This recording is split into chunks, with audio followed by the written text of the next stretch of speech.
Hi, this is Mato. In this video I will show you a very beautiful chess game. This is the game between Alexander Beliavsky and Bent Larsen that was played in Tilburg in 1981. Where is Tilburg? It is a city in the Netherlands. Beliavsky had white pieces and he started with e4. Larsen played c6, and after d4 and d5 we have Carp-Kann Defense. Knight to c3. Pawn takes pawn, knight takes on e4, bishop to f5, attacking knight. Black developed bishop before pushing pawn to e6. But now bishop is a target. Knight to g3, attacking bishop, bishop to g6, h4 threatening h5, black played h6, knight to f3, knight to d7, that is preventing white knight from coming to e5, h5 attacking bishop, bishop to h7, bishop to d3, bishop takes bishop, and queen takes bishop. Book says that position is equal, but somehow it looks like that white is better. White developed 3 pieces and has more space on the board. What do you think? I prefer white position. Knight from g to f6, bishop to f4, and black played e6.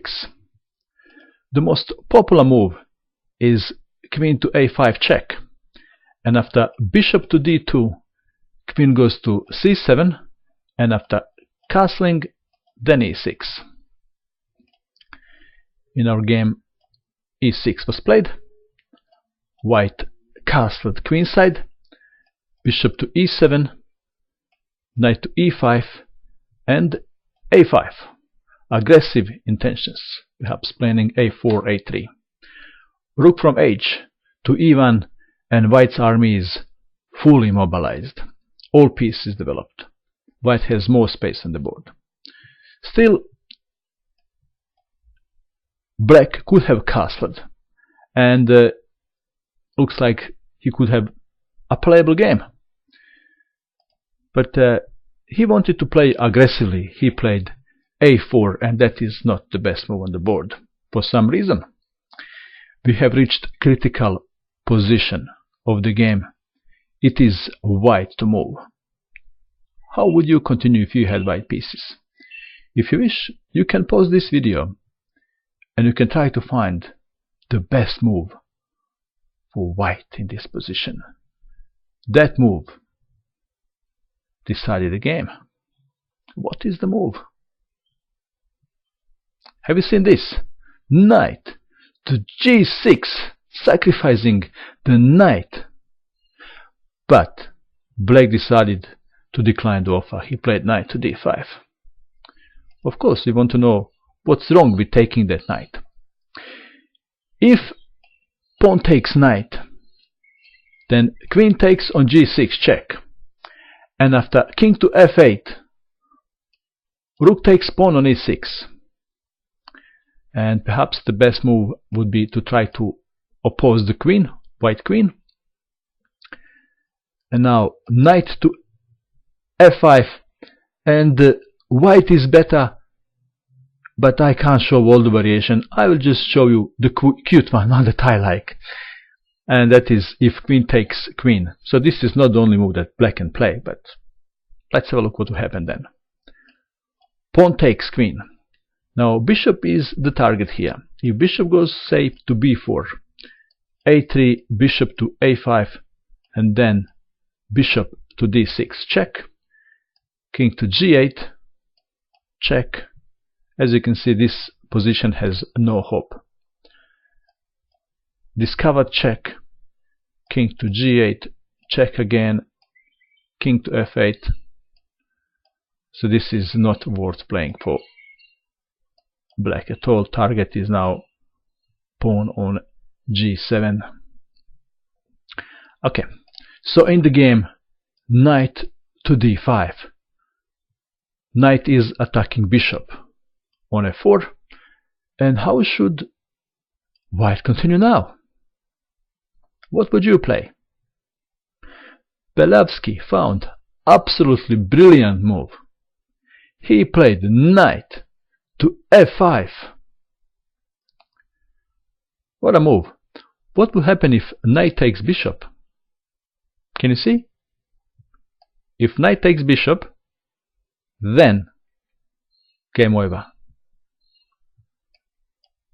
Knight takes on g7 checkmate. What will happen if pawn takes knight? If pawn takes knight, then knight takes on e7, and after knight takes knight, bishop to d6, and white is winning. So problem is g7. That's why black played bishop to f8. And now another brilliant move, bishop to d6.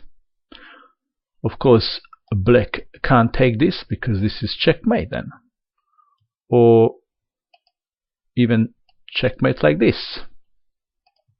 Very difficult position for black, isn't it? Rook to g8, more protection to pawn on g7. c4, chasing knight from its good spot. Knight to b4, attacking queen. And how would you continue now? Well, looks like that f3 is a good spot. Queen to h3. Why queen to h3? Now queen is keeping an eye on pawn on a6. And finally, black got tired of all these knights and pieces around his king, so he decided to kill some of them. So he captured knight, but now pawn is no longer protecting pawn on e6. So rook takes on e6 check. King to f7, attacking rook. How should white continue? Well, first move that comes to mind is rook from d to e1.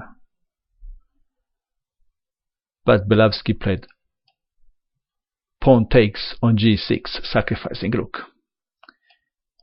King takes rook. And now rook to e1, check. Knight to e5, blocking. And how should white capture? With bishop, with pawn, or with rook? What do you think? Well, lucky for white. All these moves are winning. That's lucky, isn't it? White just captured with bishop, and black resigned. His position is hopeless. He could have tried to run away with king, but then we would have this continuation. Knight takes on g7 check, king to e7, and there is checkmate next move. Can you see it? This is checkmate. Another attempt would be knight to d3 check. White doesn't have to capture knight. He can play king to b1, and after knight takes bishop, check, and after king to d7, discover check, and after attempt to escape, there is fork, and white is winning. Black queen. If king goes to d6 to avoid losing queen, then we could have c5, and black would have to go again to c7 and the same thing. That was brilliant attack by Beliavsky, wasn't it? What do you think of this game? And that is all. I hope that you enjoyed watching this video. I wish you good luck with your chess, and bye for now.